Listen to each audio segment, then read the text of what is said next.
quick. Name 5 members of the Nashville Predators. Really quick. And Carrie Underwood doesn't count. Good morning to you. Good Tuesday morning from Nashville. I'm Dejan Kovacevic of DK Pittsburgh Sports. This is Daily Shot of Penguins. It comes your way bright and early every weekday. If you're into football and or baseball, I also offer daily shots of Steelers and Pirates where you found this. It's Penguins versus Predators tonight here in Nashville at Bridgestone Arena. It's an 8:08 p.m. Eastern Time face-off. It'll allow the Penguins an opportunity to win 3 in a row. It'll also allow, I think this is almost as important at this point. Early in the season, I would say it's more important. Now I would say it's almost as important to show that maybe beneath the surface of these weekend outcomes upon which I have already cast some significant skepticism, there's a positive undercurrent within their overall performance. And if you're a regular listener to this show, you'll know that I'm talking about how they defend. I wasn't nuts about either of those games in that regard, but the St. Louis one was obviously a significant step up.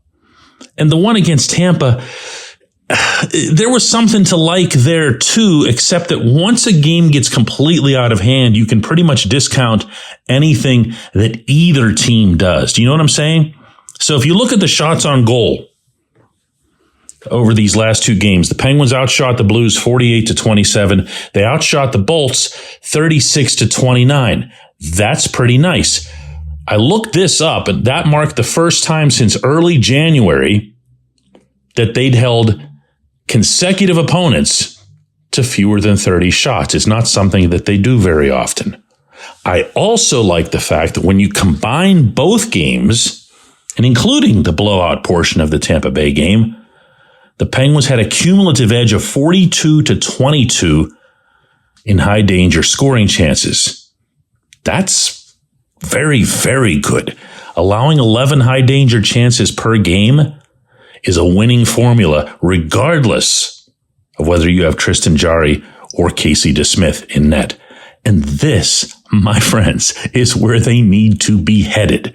That begins tonight, because while the Predators don't have necessarily a lot of the higher profile names that they've had in recent years, they do score a lot of goals. They have 6 in each of their past 2 games. They have 26 over their last 5 games. That's a lot of offense, and they tend to be, as ever, a little bit more dynamic when they're playing at home in front of their boisterous stand with us crowd that, depending on the night and depending on the circumstance, will get up and watch the entire period from their feet. This is going to be a really, really, really nice test, I think, for the Penguins. If you read between the lines of what they were saying following these 2 games over the weekend, it sounds like they're starting to get satisfied with their play away from the puck. Here's some of what Mike Sullivan had to say. Well, I mean, I think it's something that we can build on for sure. You know, I think every game is a new challenge. But certainly, I think our team can take a lot of confidence out of the last couple of games that we played. Every game in this league that we play is a tough challenge, and so the fact that we beat 2 pretty good teams, I think our guys that need to take away a positive feeling. You know, I think for the most part we played the game the right way. I think we were trying to defend when we had to. You know, our goaltenders made some timely saves when we broke down or made some mistakes. But from a process standpoint, I just think our intent was where it needed to be. I thought our energy, our effort, things of that nature were all where they need to be for us to have success. I mean, yeah, I'm with that. He wants to see them, as he told them before the game against St. Louis and then again before the game against Tampa Bay, do the little things right. Take care of the little things. If you do that, all the rest of it will come. And it did. They were rewarded for it. They've been generating a lot of scoring chances, and they haven't been putting them away. Well, they had Brian Elliott in goal. I hate to keep bringing that up, but it's true. You're facing the league's worst goaltender. You need to cash in. And they did, to their credit. They did. Well, That's not going to be the case here for a while. They're going to need to defend. You hear defend and you might think, well, that means Brian Dumoulin's going to have to be a lot better or whatever. And that's just not really it. He does have to be better. I don't know that he's got another gear in him at this point in his career. But what that means overall is that the Penguins have to be a 200-foot team. They have to be on top of the puck. They have to be pressuring it in all situations, including in the attacking zone. And even then, once they get it, don't do something stupid with it. It's not extra exciting or anything like that, but especially on the road, it can be very, very effective because it takes a crowd, including the one they're likely to go up against tonight here in Nashville, and eliminates them from the game. Things just get dull. The other team doesn't get chances. The crowd never gets a chance to go, oh, and get all excited or whatever. And the same thing's going to be true, by the way, in Tampa. Not so much in Sunrise, where the trip will end, or that crowd's going to be about 3/4 Pittsburgh fans. They just need to play better. They need to play smarter. They need to be more diligent. They need to be more detailed. They need to be more boring. And with that, more goals will come, which won't be boring. All of which feels ironic, but is all true. When we come back, J1Q.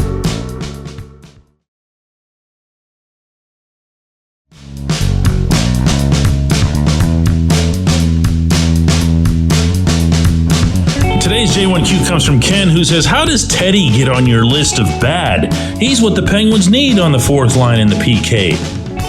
The fourth line outscores the third line on this team, and I think it's so bad that we expect the fourth line to make up for the bottom six scoring. It's just the third line. It's just a black hole. The fourth is always, just don't let the third line black hole suck our thoughts out of the fourth into it. Ken, this is just a great entry, but I'm going to have to correct your very first sentence there, your question, which was, how does Teddy Blueger get on your list of bad? He's on my list of bad. He's been bad. I didn't put him there. I didn't anoint him or designate him. Teddy's been bad. I don't know how anybody could have watched him for all these games and then been swayed or moved to write this question because he scored one single goal while he was standing at the beach and shooting the puck into the ocean. I mean, I'm glad for him that he got it. I'm sure it's going to be a big relief off of his shoulders. You could tell he was really, really, really wearing the slump, including firing off of crossbars into open nets. But let's not pretend that erases something just because it's the last thing you saw. Teddy's been timid. He has not been effective with the puck. He hasn't skated anywhere near as well as he can. He hasn't even been successful in fighting for 50-50 pucks. And that's been the one thing. If you go back to Teddy's entry into the NHL 4 years ago, Teddy was able to stick on this roster and earn this head coach's trust by his play in tight quarters. I remember like yesterday, Mike Sullivan talking to me about that in Columbus after a game, where he said, watch how he handles himself in tight quarters. Whenever there's a lot of people around him or a lot of traffic, he's the one that'll come out of there with it. And not only that, he'll do something smart after he comes out of there. Have you seen that this year? Have you seen that since Brendan Dillon broke his jaw? I don't like bringing that up all the time either, but that's your very clear line of demarcation between pre-Teddy and post-Teddy. And post-Teddy hasn't been good. That's not me putting him on any list. If Teddy becomes good, he's not on anybody's list. This stuff isn't that complicated. It's not personal. It's not something that I overthink. If you're playing well, I'm just going to say you're playing well. If you're playing lousy, I'm going to say you're playing lousy. And if it changes, I'll change too. Nothing all that, dramatic about it. I appreciate the question. I appreciate everybody listening to Daily Shot of Penguins. We'll do another one of these tomorrow.